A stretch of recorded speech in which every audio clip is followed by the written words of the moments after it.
Everyone, and welcome to our webinar on gender and the application of law.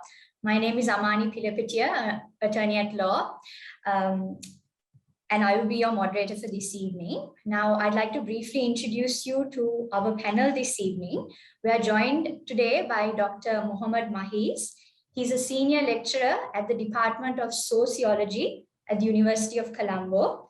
He's also the president of the Arts Council at the University of Colombo, as well as being a very prominent academic figure in this particular area and having an extensive knowledge in this field.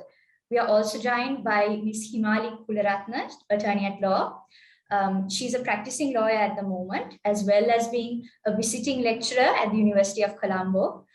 She's also a founding partner at Your Voice, which is a legal awareness movement that focuses on areas like child and women's rights. We have Ms. Kate Norton, Operations Director at Legal Action Worldwide. She is a lawyer qualified in the United Kingdom, having over 15 years experience in the humanitarian field, as well as specializing in implementing protection and legal programs in areas like sexual violence and child protection. Now, I'd like to briefly introduce you all to the main organizers behind this webinar series. The series is a part of a legal education project of Capital Law Chambers and Corporate Consultants, which is being executed by its legal education arm, C4Legal, with the support and the collaboration of Legal Action Worldwide. Now, our collaborator, Legal Action Worldwide, is an organization that works towards equality of all before the law, as well as delivering access to justice to those who require it the most. Now, some of the key activities that they are involved in also include legal aid and legal empowerment, strategic litigation, as well as advocacy. And they have a specialized focus in areas like gender equality, gender and sexual-based violence, also rule of law and accountability, as well as transformative justice. Now, I'd like to briefly go into the subject matter of this evening's discussion as well, being gender equality. I think it's important at the outset that we address the fact that there's a gap that needs to be bridged when it comes to raising awareness on this issue of gender equality, and as well as opening the dialogue as to the necessity of gender equality in society today, and also to consider whether, in fact, gender equality is a reality in our society. Now, the key objective of our discussion this evening is to consider and also to highlight the fact that gender equality should be an aim of society as a whole, where all of us work towards a collective aim if we are able to achieve true gender equality. Now, we also like to highlight certain other areas, as in the law that governs this particular area, both in the domestic context as well as in the international context, and also not to look at it from an adversarial point of view, but rather to consider the collective strategy in how we can move forward and overcome these boundaries. Now, to me, this is summed up quite well by an activist by the name of Tony Porter. He says that my liberation as a man is tied to your liberation as a woman. Now, I feel that is quite applicable in this dialogue that we are trying to promote this evening. Now, briefly in introducing you to the structure of the discussion, each of our panelists will have 2 7-minute segments. There will also be a 15-minute Q&A session at the end. So feel free to send in your questions to the chat box below, and we'll be sure to get to them at the end. We will also be introducing a few poll questions during the course of the discussion. So I invite you all to participate in these as well. Now, in opening the discussion, I'd like to invite Dr. Mahees in giving us an understanding of this concept of gender, and particularly the cultural perspective of gender in Sri Lanka today, and the movements and the attempts that have been made towards working towards achieving gender equality in Sri Lanka. Dr. Mahees, over to you. Yeah, thank you very much, Amani Pilapitiya, and also other panelists, and thanks for giving this opportunity And also I must say that we all are under stress of this COVID-19 and the worst scenario happening around us. So therefore it will affect all of us, I mean negatively, including myself as well as our participants. And also it's raining now all around the country.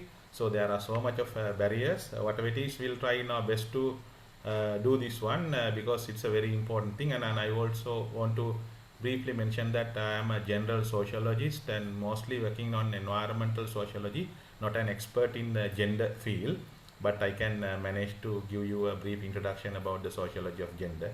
And I hope that the other two speakers are very expert in those two areas. Can I just share my slides?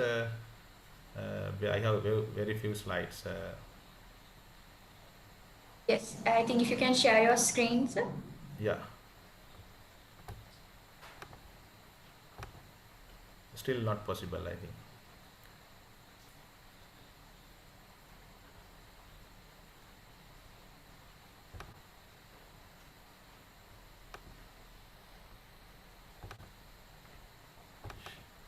I think the host, okay, then if it is difficult, I will manage.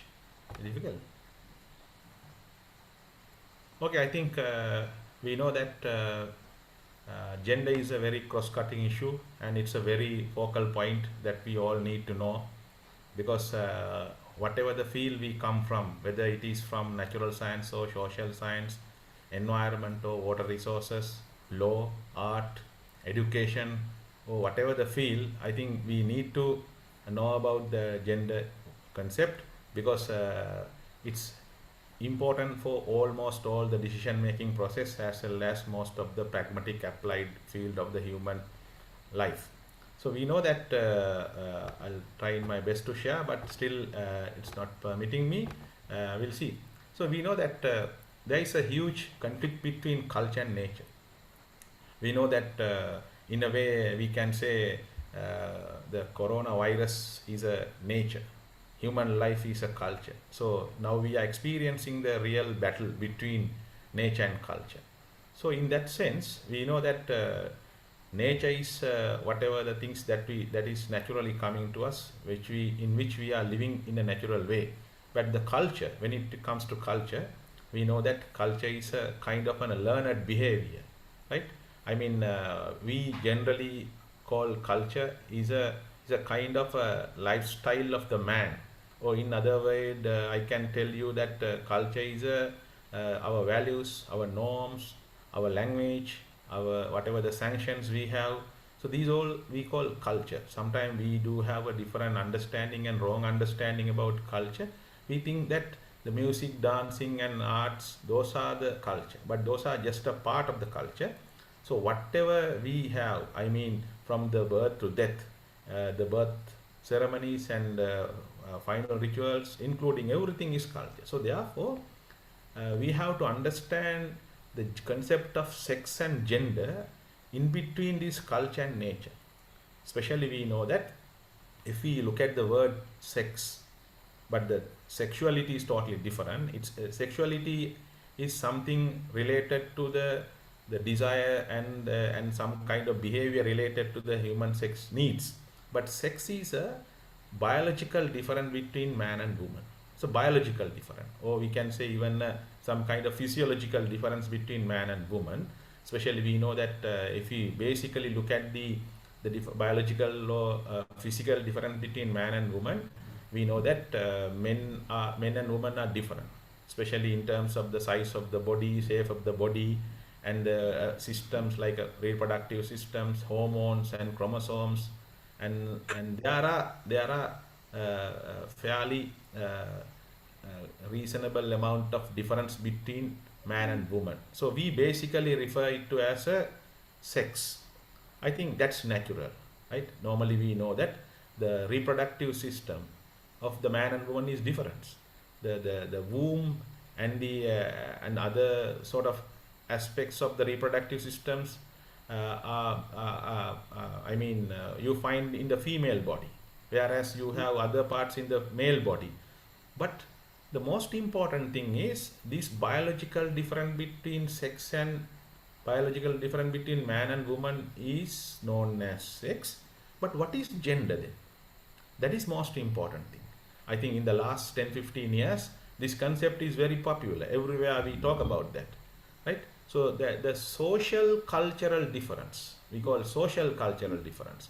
So in other words, we can say the cultural difference between man and woman, the cultural difference. Now, what is the cultural difference? Now we know that how men and women think in a different way, how they dress in a different way. I think somebody's mic is on. Can you please mute it? I think Yes, when please, everyone. when it comes to the cultural difference, man and woman, that's very important.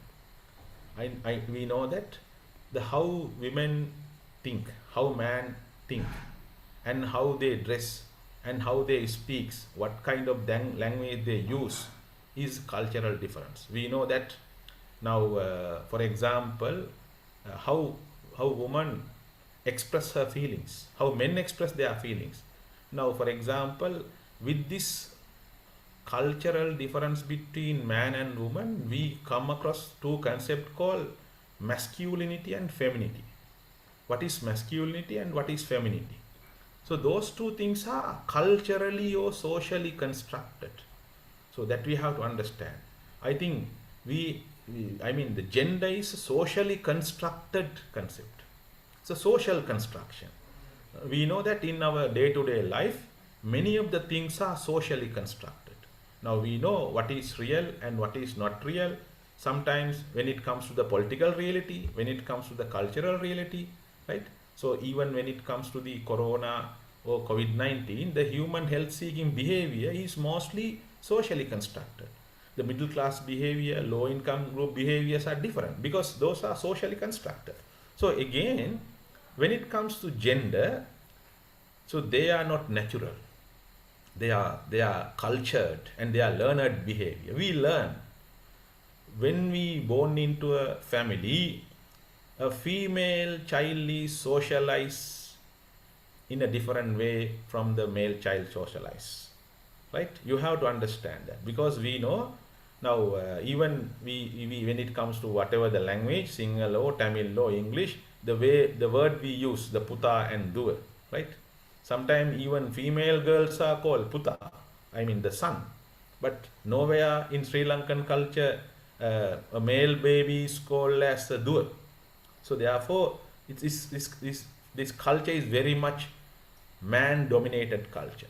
I mean, we know that we all are born into a man-dominated culture. Or in other words, it is the men who produce this culture, right? Who produce this culture. So therefore, we have to understand that men are differently socialized and women are differently socialized. So then men are socialized to be more hard and more strong and more brave. On the other hand, women are socialized to be more soft, more very, very polite, right? And also things are there. So therefore, then accordingly that we know that women are very, they are supposed to be very weak. They are supposed to be very dependent. So they can't do anything alone. So with that, of course, man become very dominant and very powerful. So when you can see that in a day-to-day life, because you know that in Sri Lankan society, we rarely find female songwriters.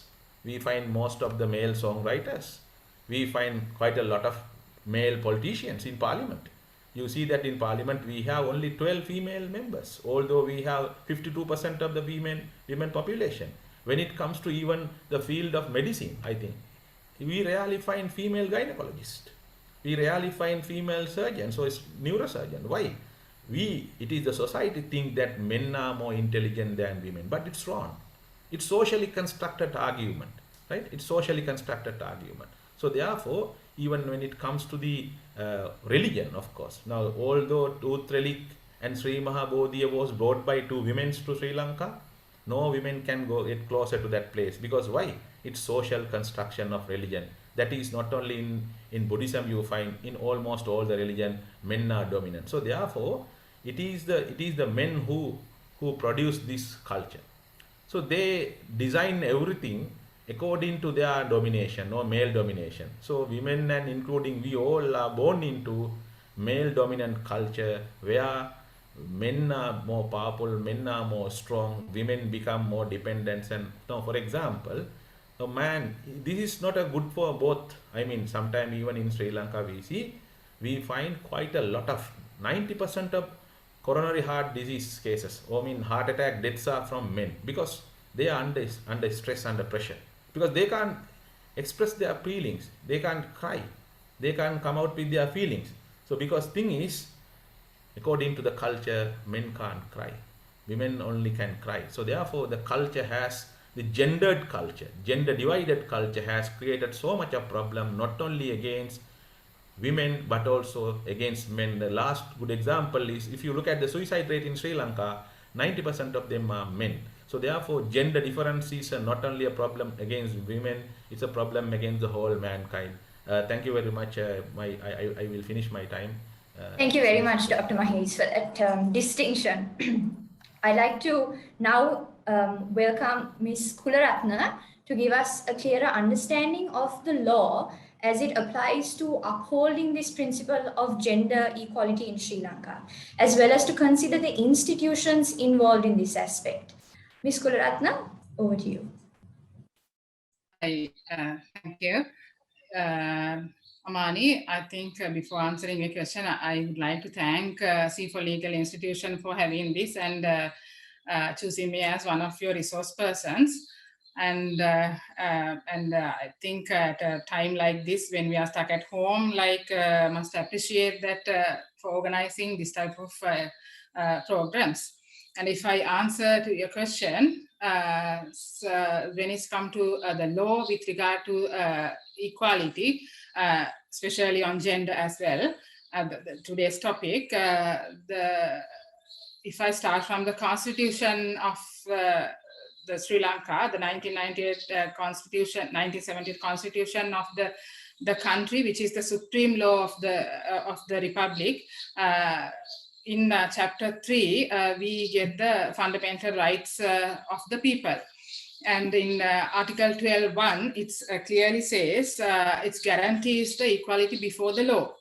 And so it is the main structure, or else I would say the foundation for my presentation today for both sessions.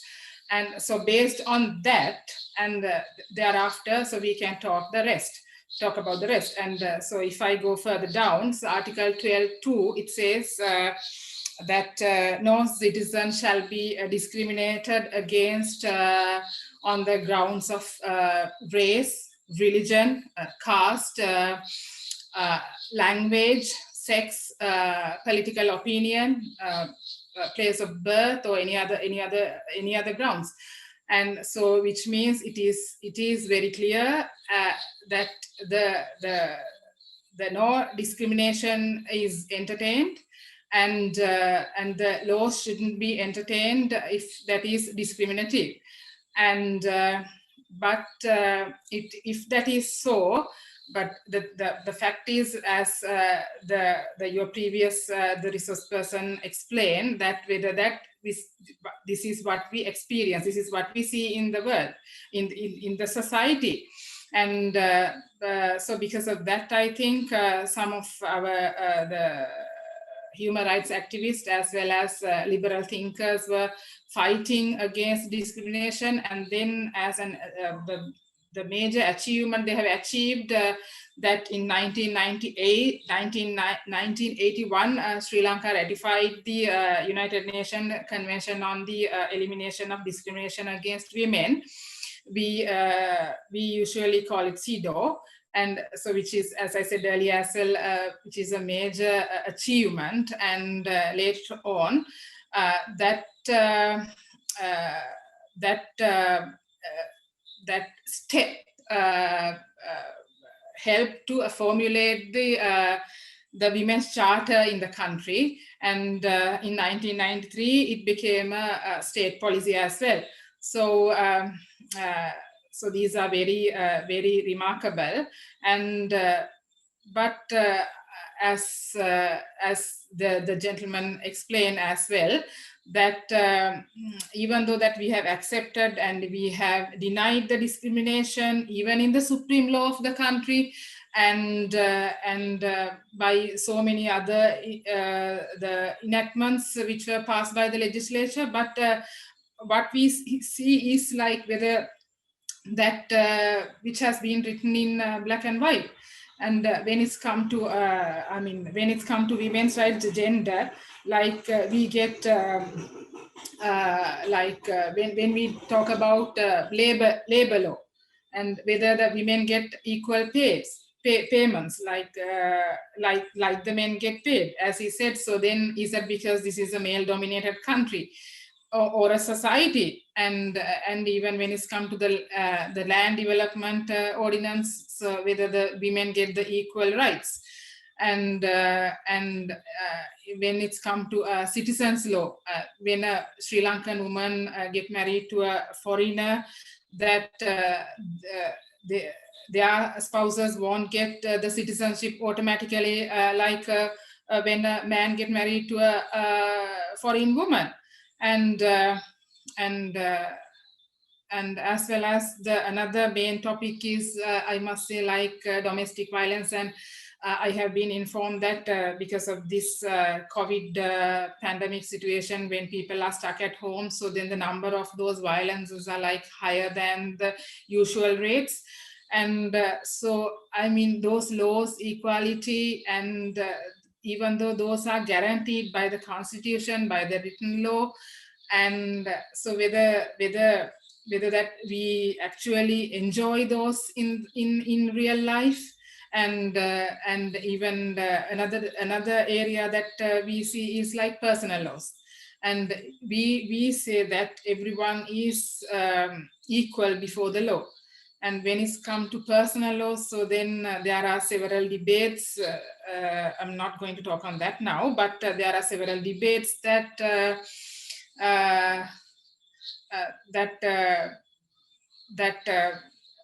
this against this equality. And on the screen, I can say someone is asking, is there sufficient laws upholding gender equality? So then there are some enactments in black and white, but I must say very sadly, I mean, it's very sad being a practicing lawyer as well to say that that is not sufficient, as well as in my, I will talk about this later, the attitudes and people, how they look at it and how they treat each other. So then I think those things also matters to achieve our goals and to enjoy, which has been written in the books. And but I must say that in the recent past, couple of other the acts which were passed by the Parliament, the Assistant to End the Protection of Victims of Crimes Act, usually in courts we call it Victims Protection Act. When it's come to the women's issues, most of the time that the victims are women. So then I think this is a very progressive move, protecting the rights of the victims. And so that is, even though not so directly focusing on the rights of women, not focusing the gender rights, but I think this is a very progressive movement, as well as the Right to Information Act. I think when it's come to court of law, that it helps to the work that to move forward, to go forward to the next step, next level, with the support from these new acts. And the other areas that we can see, the other improvements we can see at the opening the new desks at the police stations. And I think that is very gender friendly. I'm not saying practically those are really gender friendly, but I must say this, even though this topic today we are talking about gender based on the women's rights, as our constitution has guaranteed as well, no one should be discriminated. Personally, I am not into a philosophy like, oh, only women's rights should be safeguarded, should be identified. I mean, no one should be discriminated based on their religion, caste, political opinions, for any reason. I mean, this applies to men as well. I mean, if the equality if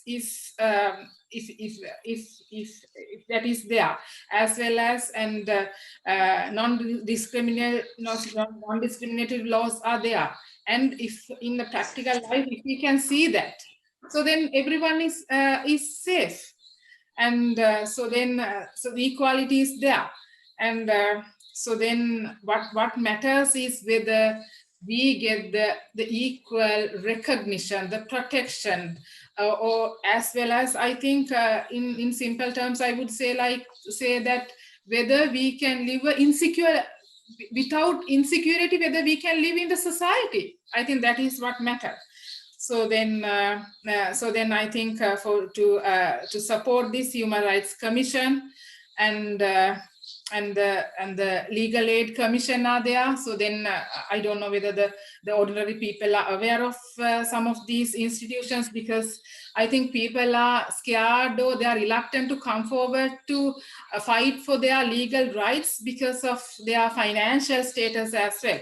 So in that case, so then they get the support from the Legal Aid Commission. There are so many branches in all over the country, as well as there are some other institutions which are funded by, I think, some NGOs and some other government funding as well available. So then I think what matters is, yes, and if I come to my conclusion, I think law is there. I'm not saying that is very sufficient, but the most important thing is whether you have given right recognition to you. I mean, that is also important. I have to respect others' rights, as well as I have to give right recognition to myself as well. And I have to understand that this is my right, and this is my chance, this is my opportunity, and I have to move forward. I have to stand up on my feet.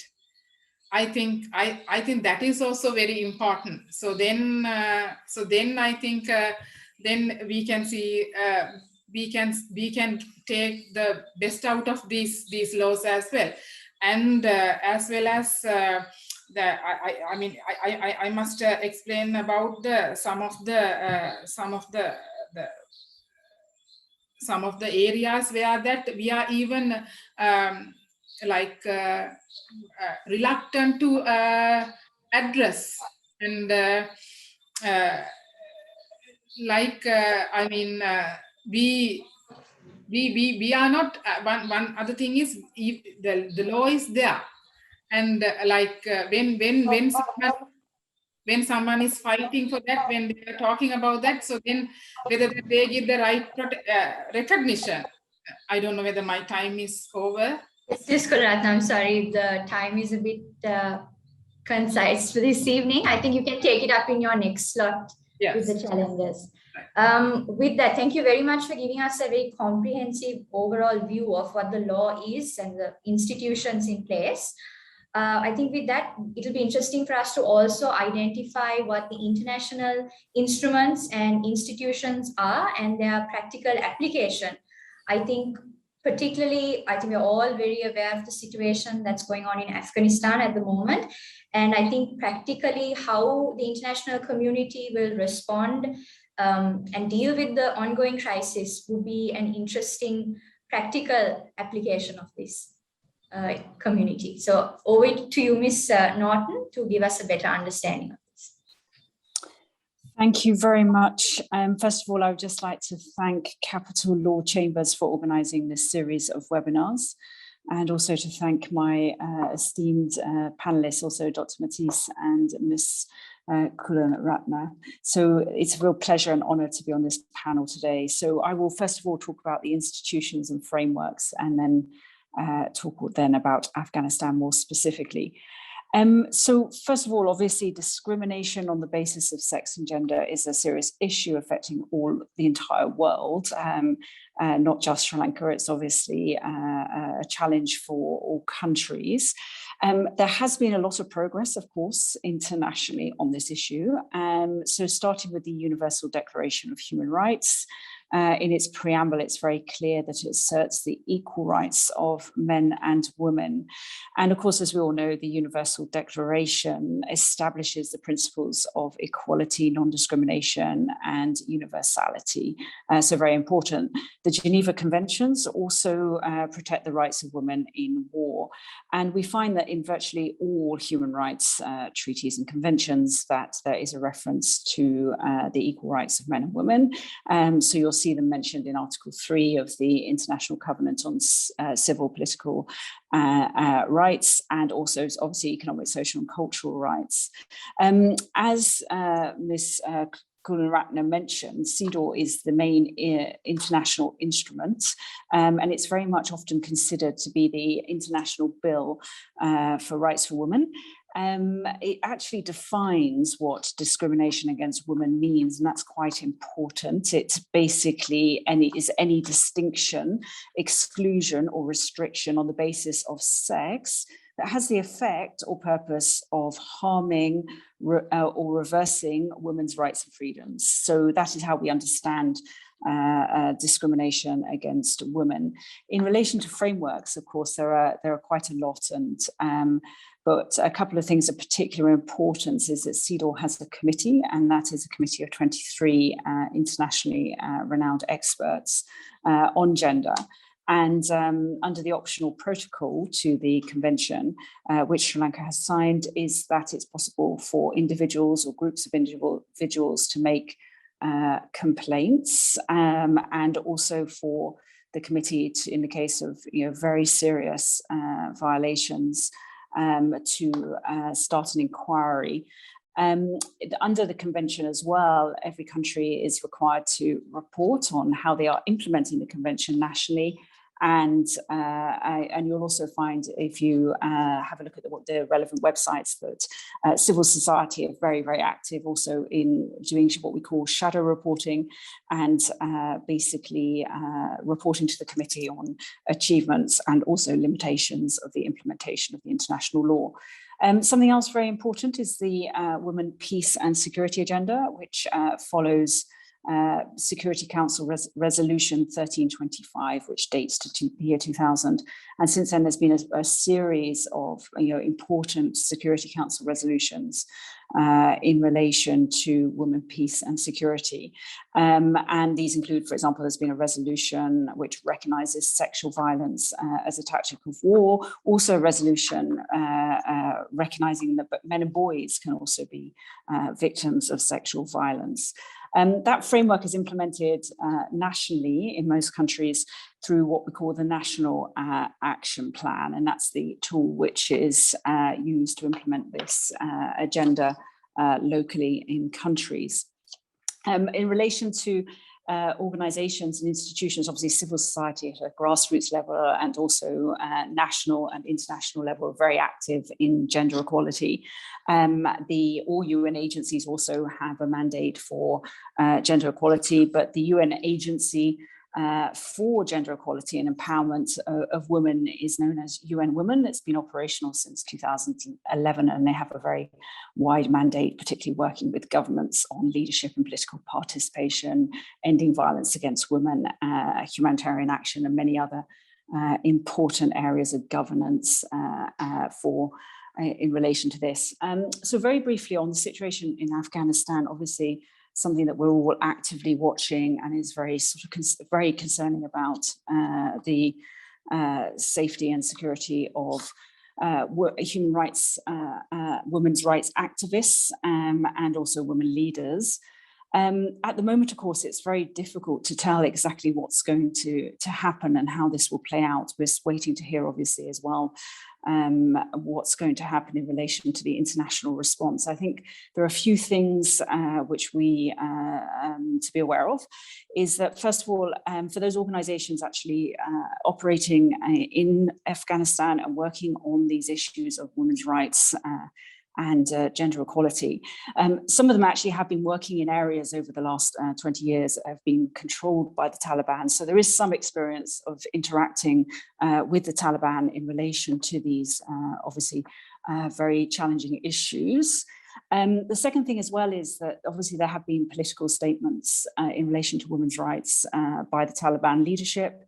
Obviously, at this stage, it's not yet known the extent to which that will be implemented uniformly around the country, or it will lead to basically local negotiation across the country. That's all very unclear at the moment. Obviously, also, it's very difficult to understand what is happening on the ground, because a lot of people, of course, are effectively in hibernation, or they're trying to leave the country, or they are displaced in some form or other, and a lot of organizations are not implementing programs at the moment. Observers are commenting that, of course, in these kind of situations, that it will be necessary to provide services, humanitarian services, to people who are displaced and other sections of the population. And I guess the question really is the extent to which organizations operating on the ground are able to negotiate with authorities in relation to programming which promotes gender equality, and of course also whether women staff members can continue to work. Unfortunately, at the moment, it's very difficult to know exactly how this is going to play out, but these are certainly some of the issues that are being discussed at the moment. Thank you very much. Thank you, Ms. Norton. I think that was an interesting take on the situation at the moment. And like you said, don't know what's going to happen yet, and see what happens. With that, I'd like to move on to some of the specific issues that are ongoing in Sri Lanka at the moment. And I'd like to invite Dr. Mahees to elaborate a bit further along these lines. Now, you touched a bit earlier, we touched on the impact of COVID-19 in Sri Lanka, as well as areas for development. We considered increased female political representation. I'd like if you could discuss some of these specific issues and areas for development in Sri Lanka. I think thank you very much for the two other panelists. They gave a good, clear background about how the gender issue related to the legal aspects locally and internationally. We know that when it comes to the politics or development in Sri Lanka, so Sri Lanka look like very strong when it comes to the female education level and their health conditions and all that. But still, when it comes to the decision-making process and the politics, here I am referring politics as not only the party politics, whatever matters related to power in Sri Lanka, it could be hard politics or soft politics. I think the female participation is very poor. Normally we know that when it comes to the community participation, I think the community engagement, women are very strong and very powerful, and they are very much free from the bribery and corruptions. They are doing very well compared to men.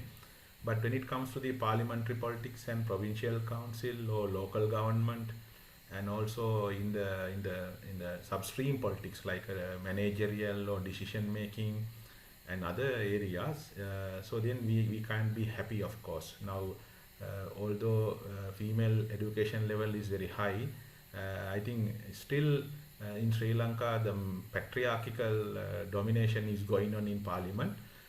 Although we produce first female prime minister, it's one of the specific historical event. And still we have women doing their politics with the strong support of men. Sometime after the death of their husband or father, they engage in politics. It's a very typical condition in the South Asia. So it's a kind of a pathetic situation we experience in Sri Lanka when it comes to the political and the other issues. So especially we know that we want to promote that in very strongly, and we want to increase the female participation in the national level politics. But unfortunately, it's not happening. And again, when it comes to the local government and local level politics, even the previous government introduced a 25% quota system. Excuse me, Dr. Mahees, I'm sorry, your volume is a bit low. If you could increase it a bit. Yeah, I think. Thank you. I have already increased the volume. Can't you? Right, I think it's a bit better, yes. Yeah, I think so. Therefore, we know that we want to promote higher female participation in politics.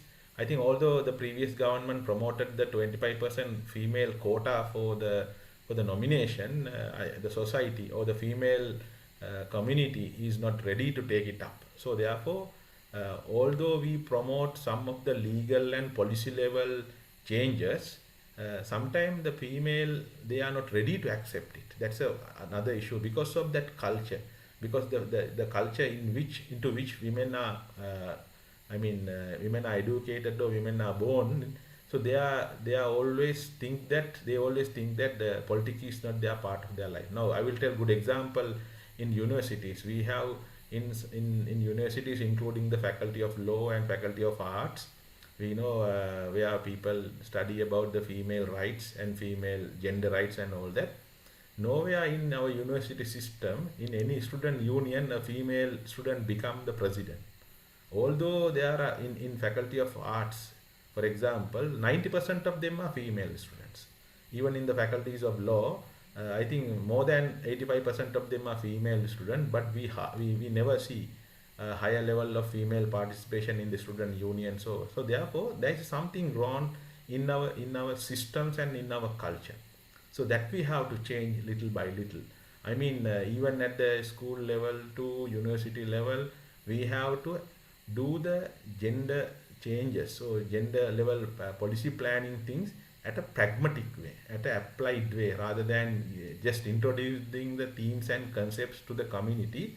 So we have to do those things, or we have to bring and promote those gender equality and gender equity that could be implementable at the cultural background. Now, for example, when it comes to the fishing community or farming community or the middle class level community, we have to specifically look at what kind of policy and what kind of things are more suitable.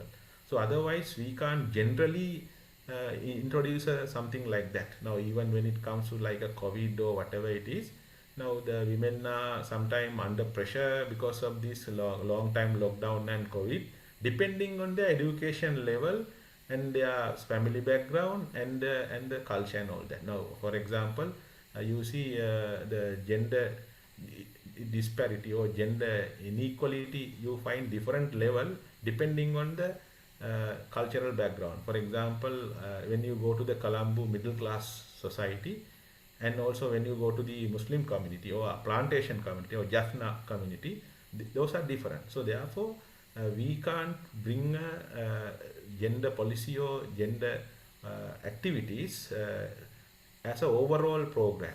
We have to specifically identify the subculture and their day-to-day livelihood background. Now, for example, in Sri Lanka, nowadays we are talking about the dollar issue.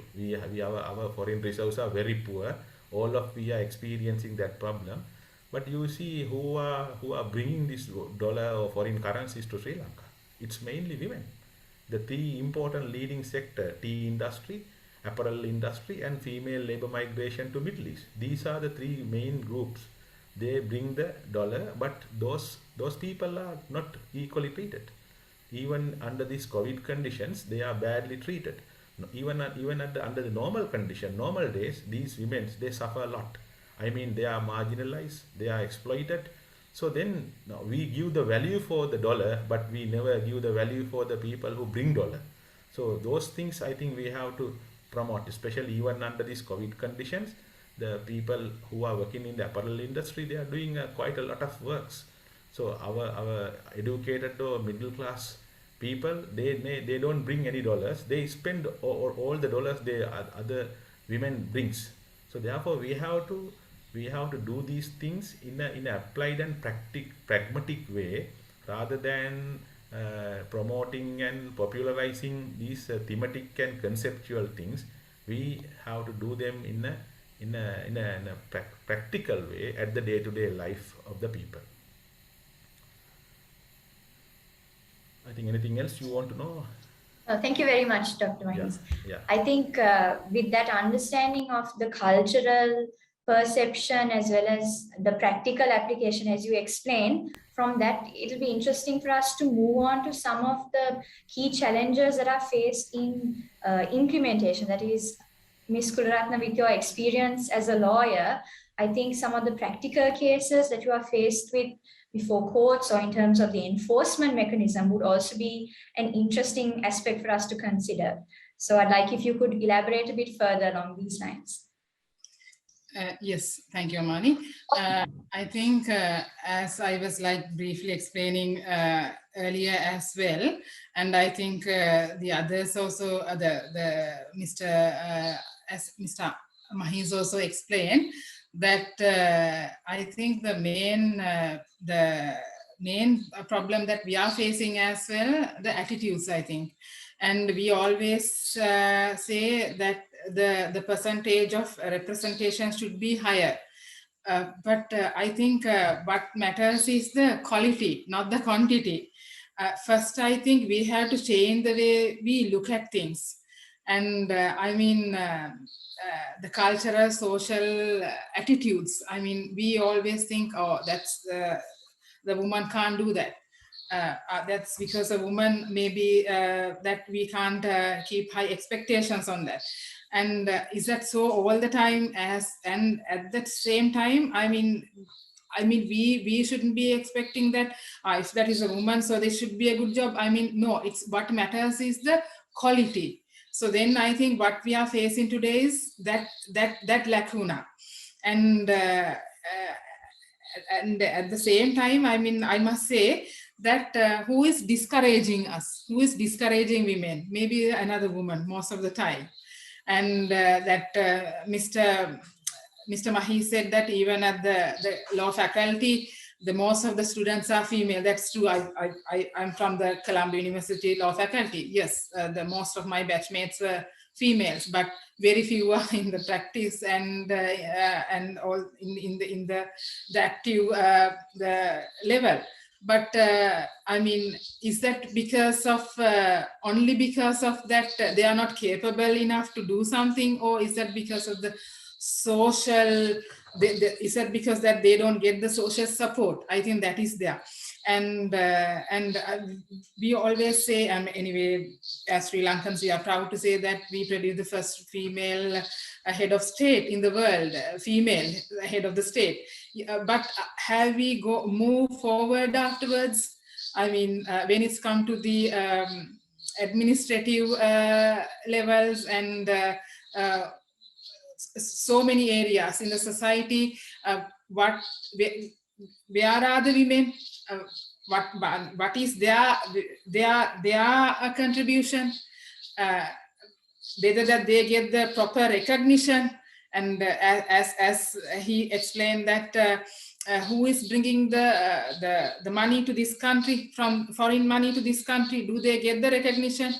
And so then I think when people don't get the due respect, the recognition, I think they feel like they are so lethargic. So then even in courts, what we see is sometimes when we try to encourage or explain something to our victimized litigants, I mean, I shouldn't say that only women, I mean victims. So then what they say is, oh, I can't go beyond this. This is my karma, or some sort of any other religious or some sort of, that could be because of karma as well. But should you be stopped there? Shouldn't you be moving forward from where you are standing right now? So then those are the problems that we see from our litigant side. And when they go to the institutions where they are to safeguard the rights of the people, do they get the due respect? Do the people get the due respect from the police? I mean, there are cases where this female have been physically tortured by male officers, and And there are cases where that we see that when a suspect is a woman, especially when a suspect is a woman, that how do others look at them? I mean, you know, there are legal principles that everyone is everyone is equal before the law, as well as that no one is everyone is innocent until proven guilty. But when there are female accused, when there are female suspects, the society always make up their mind before delivering the judgments from court of law. That's a woman, the suspect is a woman. I mean, so because of that, I think the truth doesn't come out sometimes, because it affects the investigation process. And so I think we always talk about these things, we always debate on these things, but do we support each other? Do I support my neighbor? Have I supported my friends? I mean, yeah, we that's how we always look at things. And the other, so because of they don't get the due recognition or the respect, they are reluctant to go, as well as the lack of awareness. I think so. In that case, I must thank the institutions like yours, like C4Legal, for organizing awareness programs. I think this is mainly for focusing the law, but I mean, there are some other so many programs that they are to educate the very ordinary people. People don't know that there is an institution called Human Rights Commission, and when they don't know that there is even a path. So I mean, no point of giving them a map. So then I think the lack of awareness and they don't come forward to talk of their rights. And I mean, the legal development in our system is like public interest litigation. People are not aware of that. I mean, if I can't afford to go to courts, so someone else can represent my rights as well as my community rights, others' rights. I mean, people are not aware of these things. So when they are not aware of these things, they are reluctant to come forward. Even though we sometimes want to support them, they are reluctant to come forward, because they think, what would they think? I mean, when I step into courts, I mean, when I walk into courts, what would others think? I mean, those are even though, I mean, we can't force. I mean, we have code of ethics. I mean, we have to follow those ethics. I mean, it is our litigants' decisions. So then they are very, very unwilling to come forward. And the other problem is, like, I see, like that is maybe because they think that whether the culprits get the sufficient sentence, the punishment. I mean, after going to court so many years, they sometimes say that they get suspended and sentenced. I mean, so then I mean, so I'm not saying that that the revenge kind of thing should be entertained. I'm not talking about that. I mean, the victims, they expect some sort of a result. I mean, I'm not going to talk against suspend and sentence, but when that is that they are reluctant to go, and so I think it is I think the education, the awareness, and the respect, the due respect, I think those should be identified. Otherwise, even being lawyers, we find it difficult to walk alone, because we need the support from the society. I think my time is over. Thank you very much, Ms. Kularathna. I think you highlighted a very complex set of dynamics that is currently society is faced with at the moment. Now, with that, I'd like to move on and invite Ms. Norton to give us what her take is on Sri Lanka's regional placement with regard to gender equality, and particularly what you view as our areas for development and how we can actually achieve change and gender parity. What is your take on this? I think it also be interesting to note some of the campaigns that Legal Action Worldwide are involved in Sri Lanka in this regard. Ms. Norton, over to you. Thank you very much, Amani. Thank you again, and for these for the contributions of my colleagues as well. So to give you to put things in perspective, UNDP issues what they call the Gender Inequality Index, and that's published every year. And so looking at Sri Lanka in the context globally, out of 189 countries, Sri Lanka is ranked 72.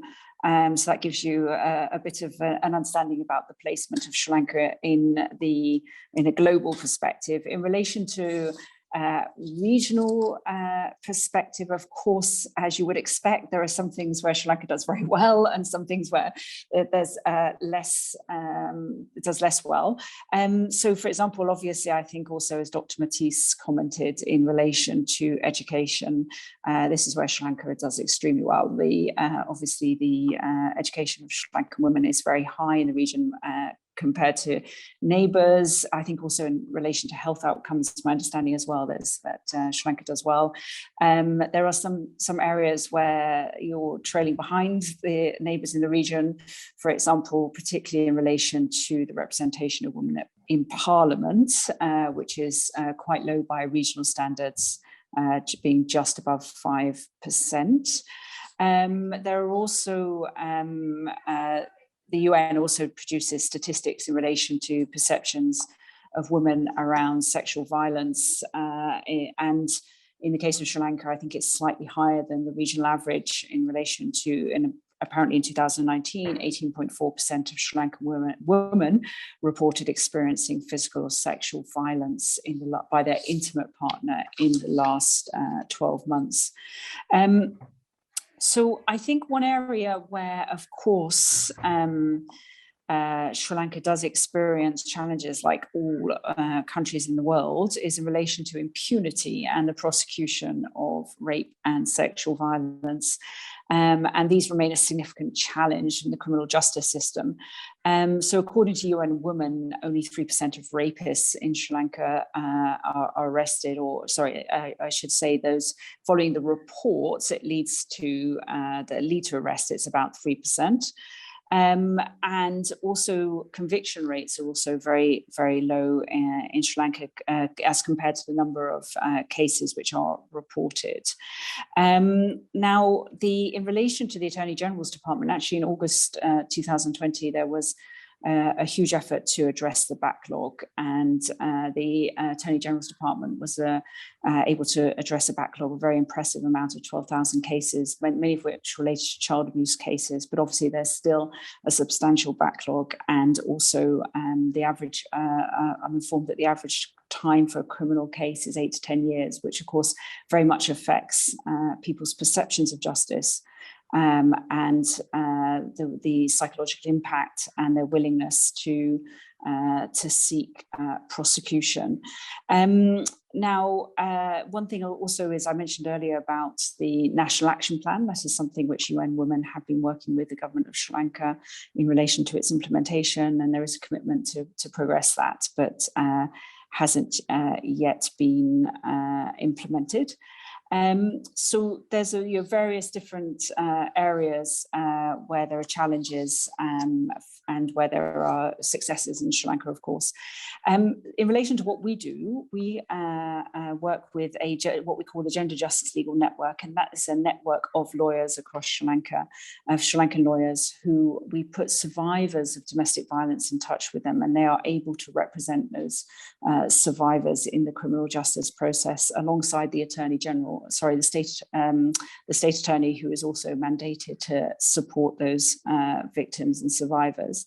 We're also very proud to be working with Sri Lankan justice institutions, including the Attorney General's Department and judges and lawyers in relation to the prosecution of these crimes. In addition to that, in sort of recommendations for the future, obviously our focus is very much on criminal justice, and clearly, obviously, in every country, law reforms is a very important part of addressing gender equality, particularly in relation to the definition of rape in the penal code, bringing that in line with international standards, but also resources and enforcement of laws is a major part of action which is required in all countries to encourage women to report these crimes and also to be able to have the resources to follow up on them. When it comes to the criminal justice system itself, making that very survivor-centered so that women are able to report crimes and also are not put off by the process of the criminal justice system itself is a real challenge in all countries. And finally, just a word on COVID. It is the case that in all countries in the world, there has been an increase in, I think as my colleague mentioned, there has been a massive increase in cases. It's obviously related for lots of factors, for certainly including frustrations and challenges around what is happening, but also, of course, women who are in situations of domestic abuse have coping mechanisms, and a lot of those coping mechanisms rely on other people in the family and the community and being able to leave the premises. And of course, when you have lockdowns, that deeply affects how women can cope. So focusing very specifically on supporting women in these challenging times of COVID is another recommendation in every single country across the globe. Thank you. Thank you very much, Ms. Norton. I think it's important that we understand where Sri Lanka is placed if we are to know how we are to move forward or how we are to develop. With that, we received a few questions to our chat box. The first question, I'd like if Ms. Kularathna could answer this question. It says, as a victim of sexual violence or domestic abuse, what are the immediate remedies available? The very important thing is making the complaint immediately, because then it's easy for the doctors to make give their reports. So then I think lodging the complaint very immediately is very important, and they can go to the police, they can go to the hospital and there are police posts, and then they will take up from there, or they can complain to the there are the women and child the bureaus in the police stations, and there are some some officers, those who have been trained very well. And I think the most important thing is making the complaint very, very immediately. That makes the doctor's life easy as well. It will make your case easy. Thank you very much. The next question, if Dr. Mahees could take this question, it asks, what are the actual benefits of achieving gender equality as a society? I think that is on human rights ground and on social rights ground. I think it's most important thing. I think there should not be any difference between the male and female, even according to the constitution as mentioned by Ms. Kularathna. I think we have everything from very strongly from our legislature. I mean from the legislation. So what is important is we have to change the attitude, as well as we have to promote some of the practices. Now, for example, now you see that you would amaze you would although female, I mean when it comes to the selection of the Deyawadan Nilami in Kandy, I think normally the divisional secretaries can vote in selection of the Deyawadan Nilami, but unfortunately, as a tradition and ritual, a female divisional secretary cannot vote. Now look at that. That is really a culturally label kind of a gender discrimination. And not only that, of course, now even when it comes to some of the marriage practices, some other leadership qualities, and so therefore we need to Now, also we know that when it comes to this issue of the environmental movements, now in India you see quite a lot of female participation in the environmental movement and civil rights movements, but in Sri Lanka, although our literacy rate is very high and our female participation is very poor, I think as Ms. Kularathna mentioned, I think we need to have we need to promote the social politics, and socialization process. Now, even at the school level, when we teach, even if you look at the school textbooks, when they describe the father and mother, you see the picture of father going work and the picture of mother is cooking at home. So from the kindergarten to higher level education, I think we have to change these things, and the important thing is we have to promote the gender balance and the gender neutral socialization. So then of course and also especially I would say the media, very important. Media always, including the films, poetry and other short stories and everything, they are mostly produced by men and the men culture, and how they use the terms and terminology with regard to the romance or sex or whatever it is, and male are socialized in a different way and female are socialized in a totally different way, especially when describing romance or sex and all that. So therefore we need to look at the how this we very popularly say male babies are born into the blue color world, female babies are born into the pink color world. These two colors are totally different and bring in totally different culture. So therefore what I am telling you is like we have to start changing the attitude, especially the men and the women, and as well as then we have to think about the education. We have to promote the gender policy in our school education, and also finally I think that especially the media, it's very important. These two are very important. They are look like a good servant, sometimes behave like a bad masters in terms of the gender equality. So that is very important from my experience. Thank you very much, Dr. Mahees, specifically for touching on that aspect of education as well as the role the media plays. I think we have time for one more question. This question is actually directed to Ms. Norton. It asks, Ms. Norton, how can we change the mindset and perception of legal personalities to accept gender equality and respecting women's rights? Thank you very much for the question. That's a very, in many respects, an easy question and a difficult question, of course, because if we look at the evolution of rights and gender equality, we're seeing in all societies a sort of big changes and progressive changes over sort of generations. And so in many respects, you have the answer to that already in Sri Lanka, because when you look back 30 or 50 years, you will have seen progress in this area.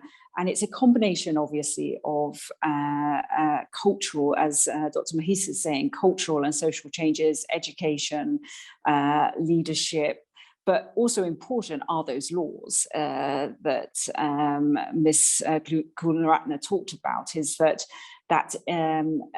addressing impunity, because what quite often happens is that gender and the culture of the country or the societal norms are changing towards more progressive outlook, but that on an individual level that people can still get away with, whether that's sexual harassment or discrimination or other things. And unless there's the rule of law is there, and we're all lawyers here, so we'll appreciate that. The rule of law is there to follow up and to enforce those policies and laws. Then it's quite difficult for society to change, and encouraging women to come forward and to exercise their rights, and also to push back when there is discrimination is super important. One of the reasons that many of us today have human rights, have human rights, but also the women in this workshop that have rights and can exercise them is because, as we all know, is our mothers and our grandmothers and our great-grandmothers who also fought and spoke up and challenged the system, but also one thing that's also very clear from all societies is that men are key to the change, and men also supporting women and being active agents in promoting the rights of women is obviously absolutely fundamentally key, no matter where you live in the world. Thank you, Ms. Norton. I think that goes to our main objective in highlighting that it is not only our or a woman's fight, but it's society as a whole that has to work towards this collective aim. Actually, there's one more question I think is quite interesting that touches on something that Dr. Mahees spoke on a bit earlier. Dr. Mahees, if you could take this question. Given that a considerate amount of Sri Lankans live in rural areas that do not have luxuries of technological facilities and immediate access to relevant legal authorities, what can a victim of domestic violence do in such a situation? I think this is coming from the access to facilities.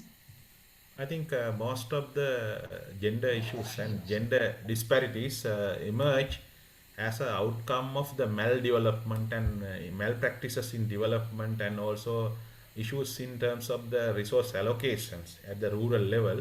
We see the disparity, and we see rural issues mostly with regard to the material development. Now, for example, if you look at the environmental poverty and the water poverty in Sri Lanka, I think sometimes in the dry zone area, female, they spend quite a lot of times for fetching water, sometimes 3 to 4 hours, and also during the drought.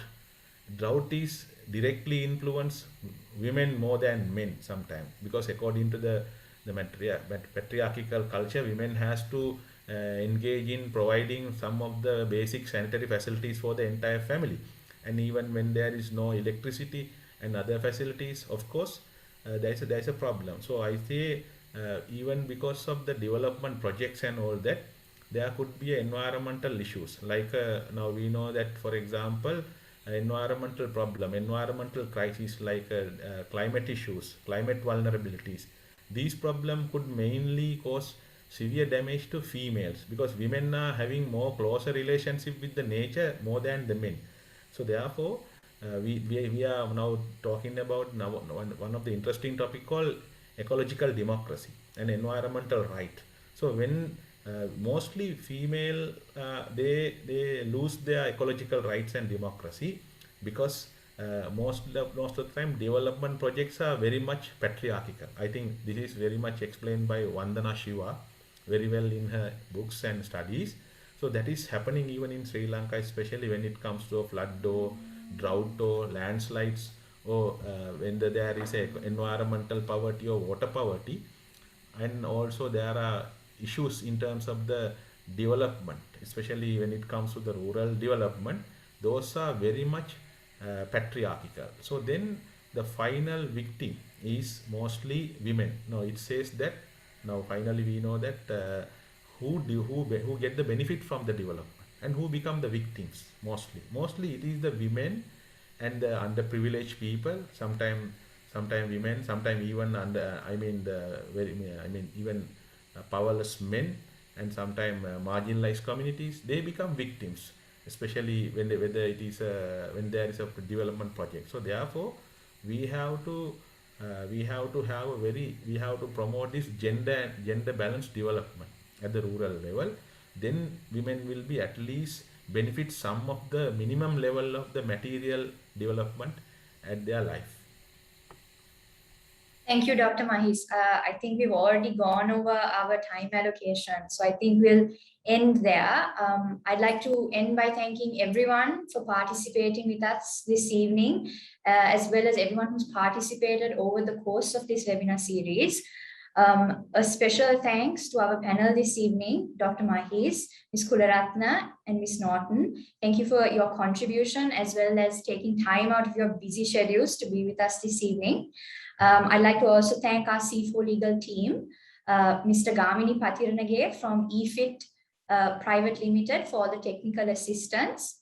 I'd like to thank Dr. Dayani Panagoda, as well as Mr. Indika Pereira, attorney at law, for their support. And briefly, I'd like to also mention that recordings to our previous webinars are available at our website, c4legal.org. So feel free to access them and share with whoever you think would be interested. Once again, thank you very much and have a very good evening.